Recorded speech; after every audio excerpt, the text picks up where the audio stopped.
Honkai Star Rail is one of the easiest games ever. You unlock auto, use your stamina once every 18 hours, hold the OP characters, and beat the story. The bosses do their best to stop you, but they're just too weak. But what if we were even weaker? Today, we're gonna try and beat Honkai Star Rail with just the Trailblazer. And here's how it'll work. We can only use the main character, it's a free-to-play account, and we have to play the characters when we have no choice, i.e. Kafka at the very beginning. So, those are the only rules. However,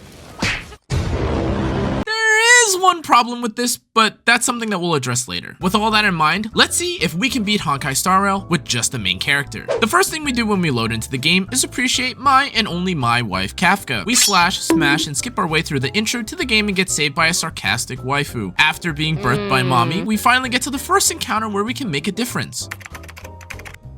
It's not a joke anymore, guys. I'm being serious.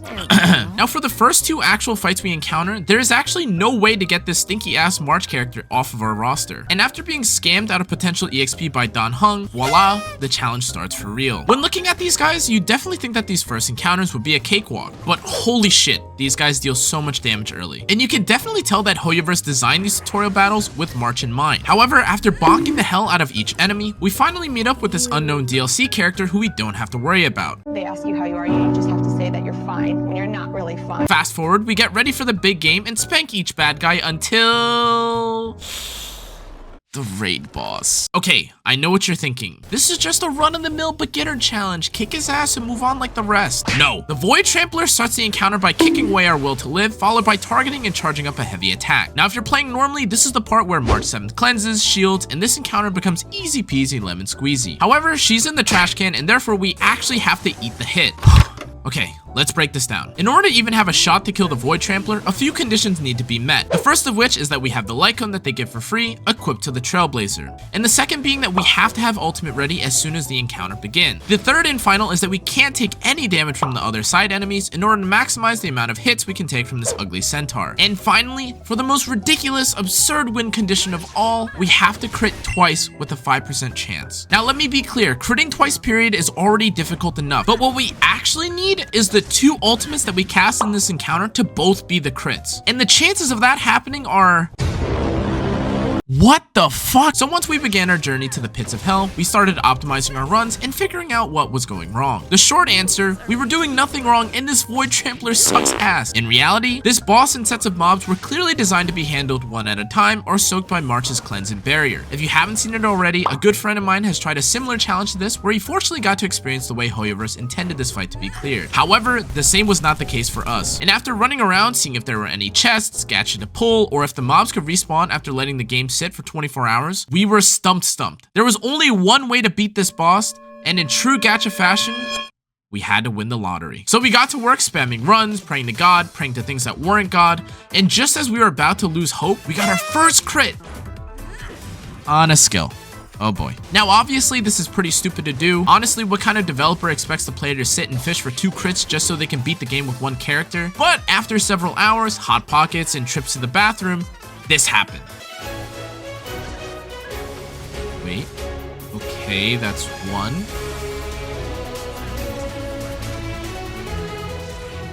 Two? Does he die?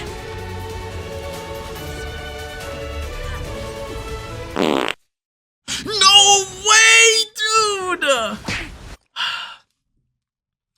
And if it weren't clear from the life being drained from my body, this is the closest we got to clearing the boss with this setup. We'll make this next part super quick because who asked, but in case you were wondering what the odds of this happening were, I put on my thinking cap and found out that for a crit to specifically happen on our ultimate twice when there are a total of 5 hits, there is a 0.214% chance of it happening. Again, I'll spare you the details, but let's just say that even if we wanted one more crit, the likelihood is 0.01% chance. Anyway, we were battered, beaten, and March forced her way onto our team without us asking, and after 12 hours of footage, we beat the shitty centaur.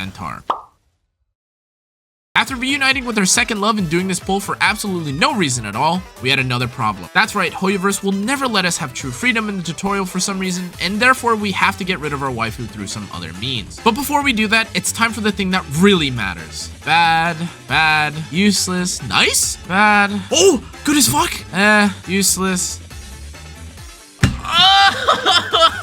Oh, and this one's bad. Okay, so the defense Lycone is good for the future since we needed to restore HP, and we did get another collapsing sky to enhance our current copy, which is helpful. Amber can be decent as well if we end up finding another source of healing, or if we need a stronger defense steroid. Finally, aside from the random unusable 3 stars, the base stats of the 4-star Lycone we pulled are higher than the 3 stars if we just need raw stats, but probably not though. Next.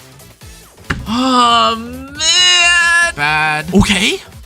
Okay. Yo. Wait. Useless. Bad. High cock lady. Okay, so Landau's choice is not unusable, and that sucks, but a 4-star is a 4-star, can't complain. The Giga Luxac defense Lycone rolls are huge and will definitely help us in the future, and Shattered Home will also be useful if we need to one-shot enemies from full later on. Overall, not bad. Moving along, we did some random quests alongside Bowl Cut Boy to continue the story, and not to spoil what's coming up, but the Doomsday Beast is no joke, and imagining the fight is already painful. As a reminder, we have no way of removing this hot mommy waifu no matter how hard we try, but that doesn't mean we can't make her useless. We tried to do as much as we could with the Trailblazer while baiting Himiko to take all the hits, but her fire red hair just wasn't provocative enough. Furthermore, every time we would go back to heal the Trailblazer, Himiko would also just shoot back up and help. To combat this, we just toggled this thing off. Who even knew that this was a feature? Anyway, on the way to the Doomsday Beast, Himiko got battered over and over and over, while Barks for Kafka had a field day swinging at anything that moved. But finally, we made it to the Doomsday Beast, and Himiko's health was as low as can be. And then the realization came. Holy shit. We do no damage. So we saved our waifu Himiko before she died to the ugly bird thing and got to thinking, if we cleared all the character trials, used the EXP on our Trailblazer, and started feeding in useless light cones to Collapsing Sky, maybe we would have a better chance. But it wasn't enough. Feeling dejected, we looked over every other option again and again just to make sure we weren't missing anything. And then, as if by fate, our savior began shining. Within the Embers exchange, adventure logs and condensed aethers are available to purchase. And like magic, we hit level 20 on the Trailblazer and level 20 on the Lycone. It's time to kick ass. It's really here. Get down here! Careful, everyone!